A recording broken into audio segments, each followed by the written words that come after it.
So perhaps you're thinking about joining the United States Army at some point in time and you're trying to decide, do I want to do active duty or would I rather do reserves or maybe National Guard? Well, in this video, I'm going to try to help you make that decision by giving you some pros and cons to Army active duty.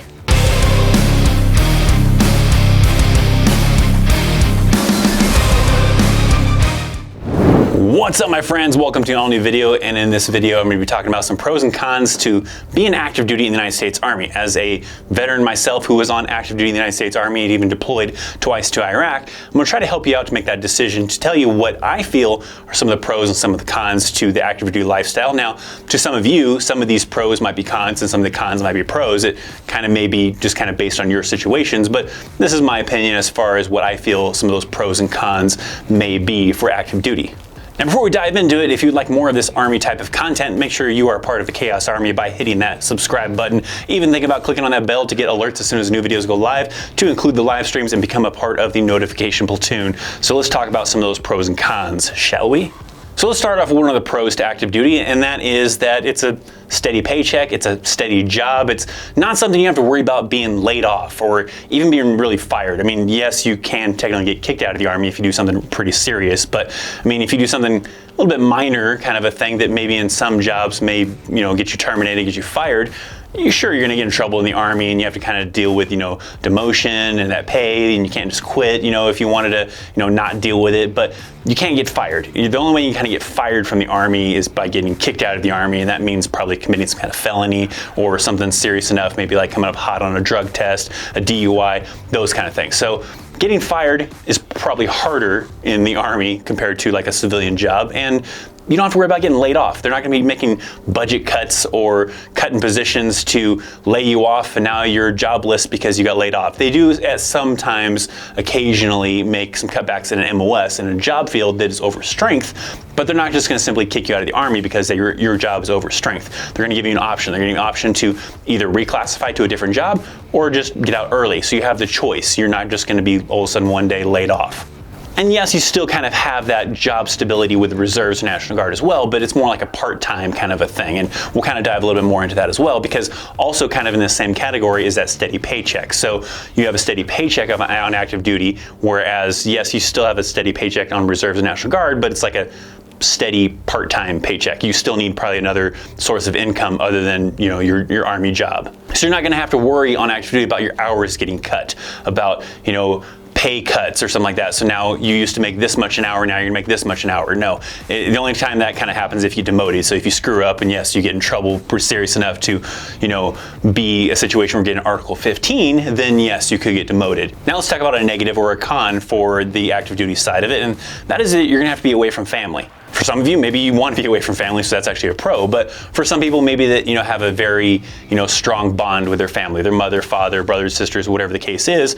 This a lot of times means that you're gonna have to move away from them. Something where you're not gonna be able to easily see them as often as maybe you want to, because you're gonna be on the other side of the United States. You're gonna be in another country. All sorts of kind of different scenarios. But maybe you're fortunate enough to get an active duty assignment somewhere near home, and that works out great. But not everybody gets that choice, or that option, that luxury of it. You don't really get to choose your duty station when you're initially going into the Army. You're just kind of stuck with whatever they give you. You can put some stuff on a dream sheet, and if that happens to be, a duty station that is available that they need people at, then you might get lucky enough to get it. But for a lot of people, you get stationed pretty far away from home. My first duty station was Kansas. My family lived in California, so I was away from my family and only saw them once in a while during the year when I had opportunities to take block leave or take vacation.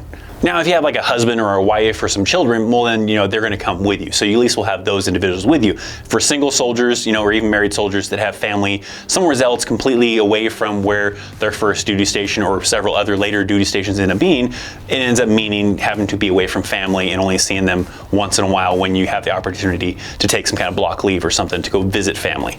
Whereas on the Reserves and National Guard side, you're usually staying in that location and then doing your drill weekends and drill 2 weeks or whatever, at a nearby military base or wherever your reserve unit is located at. And so you still get to see your family constantly if you wish to do so. The next pro is some of the travel opportunities. You get a lot of travel opportunities in the active duty side compared to reserve side. Reserves and National Guard, they still may travel a little bit here and there, but not the same opportunities like you get on active duty. On active duty, you can possibly get stationed in Germany, in Italy, in Korea, somewhere in the United States, that maybe you would have never even been to before, or whatever the case is. So they're gonna travel a lot more. You're gonna do some training ones, you're gonna do some training places where you're gonna go that maybe aren't places you wanna visit or whatever, but you have a lot more opportunities. You can re-enlist to go to Germany, you can re-enlist to go to Korea, you can see the world and all that kind of stuff, and a lot more opportunities to actually see stuff. On the Reserve and National Guard side, you might have some opportunities where they have to do some training for like 2 weeks somewhere else, or maybe you come up on a short-term deployment that takes you to Korea or something, but those aren't as frequent as the opportunities on active duty side may offer to someone. In my case, I went to a lot of places in the United States. I went to Korea, got to travel a lot throughout Korea and see some stuff. And then, a couple of not so great, places to go see, but still nonetheless experiences, and I got to experience those locations and see, different parts of the world that I probably wouldn't have gotten to see had I just been on Reserve or National Guard. Now, along with that travel pro also kind of comes a con from that, and that is that active duty is more likely to go on a combat deployment than if you're on Reserve or National Guard. Now, currently, it's not actually a really common thing, as things have definitely, calmed down since like 2011, 2012 timeframe. So there are still units going to like places like Afghanistan or other combat type of deployments, but it is definitely not as common as it used to be. But even still, it's still more common that someone on active duty status could go to one of these combat zones compared to someone on the Reserves or National Guard side. Now, when I first came in, there was nothing going on, so there was no real worry about some kind of deployment to a combat zone or anything. But then September 11th happened, and then it got into a cycle of units basically every other year going to a combat zone, whether it be Iraq or Afghanistan. So it was very common for Army active duty to go on these combat deployments. Now, not to say that Reserves and National Guard don't go on these, but not as common as someone on active duty side. During that time frame, you easily had people on active duty that had been on 3, 4 combat deployments, where you have people on the Reserves that maybe have done 1 in that same kind of time frame. Now, currently, there are a lot of individuals that maybe have already spent like 4 or 5 years in the Army and haven't done a single combat deployment, even though they're on active duty. But still, because of the state of active duty, you are more susceptible to going on these combat deployments if something kind of comes up. So being on active duty definitely makes you more likely to do multiple combat deployments compared to someone on the Reserve or National Guard side. Now let's talk about a pro to the active duty side, and that is that whatever your job is, you're likely going to get a lot more experience doing that on the active duty side than you would on the Reserve side. On the Reserve and National Guard side, it's more like a part-time job. You're only doing it during those weekends and those 2 weeks of training, and sometimes not even then, and I'll kind of get to that a little bit. But on the active duty side, you're doing that day to day. I mean, sure, that may kind of depend on the job and how frequently you're doing your job, but you're getting way more experience with that job than you would get on the Reserve or National Guard side.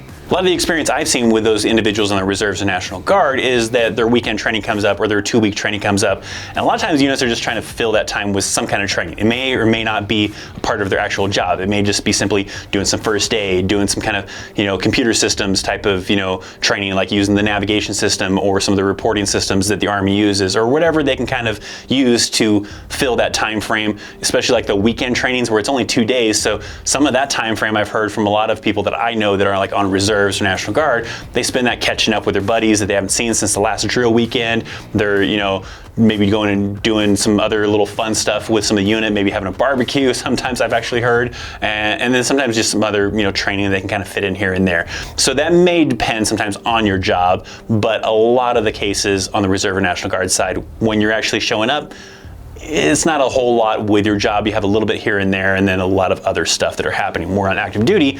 That's your Monday through Friday, sometimes more than that type of job you're doing consistently, and you're going to get a lot more training in that job field on active duty than you're going to get on the Reserve side.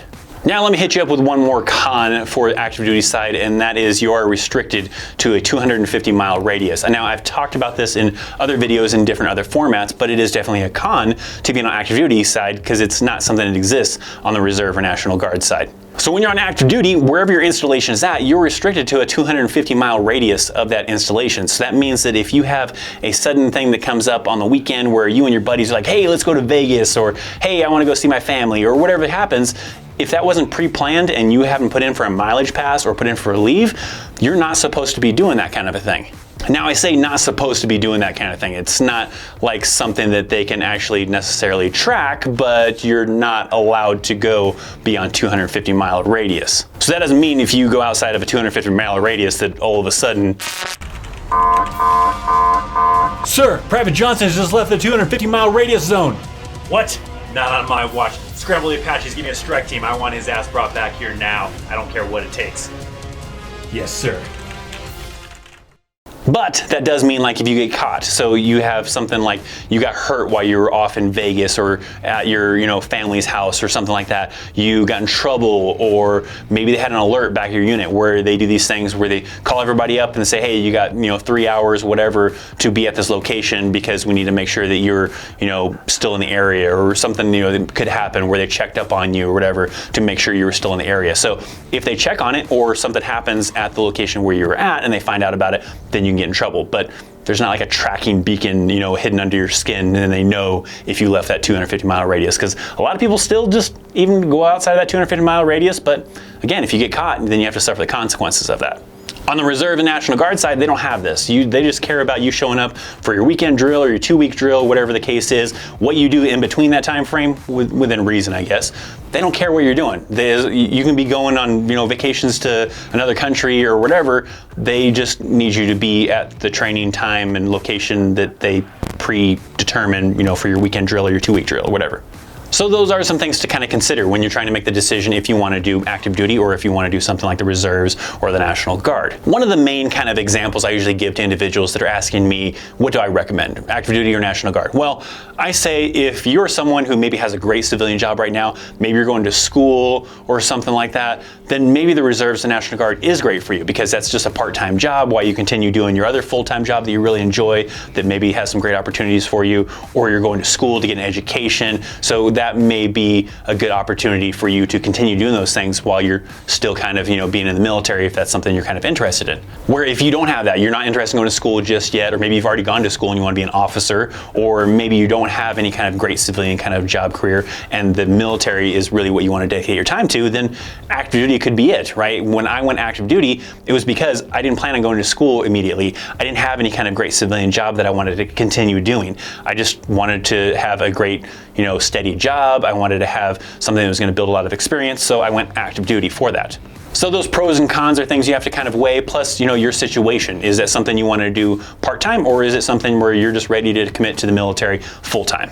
Now, for my viewers out there that are thinking about joining the Army, what is it you're thinking about doing? Are you thinking about doing active duty, or are you thinking about doing Reserves and National Guard, and why? Leave those down in the comments down below. And then for my viewers that are currently in the Army, or maybe even some veterans out there, what status were you? Were you on active duty, National Guard, Reserve, and why did you choose that avenue to take for your Army career? Now, of course, as always, if you enjoyed this video, hit that thumbs up for me if you would, please. Also, check out some links down in the description box. Follow me on Instagram. I need to really work on my Instagram game and get those numbers up, so I'd greatly appreciate a follow. All right, thank you so much for watching. I'm ThatChrisChaos. I'll see you next time. See ya.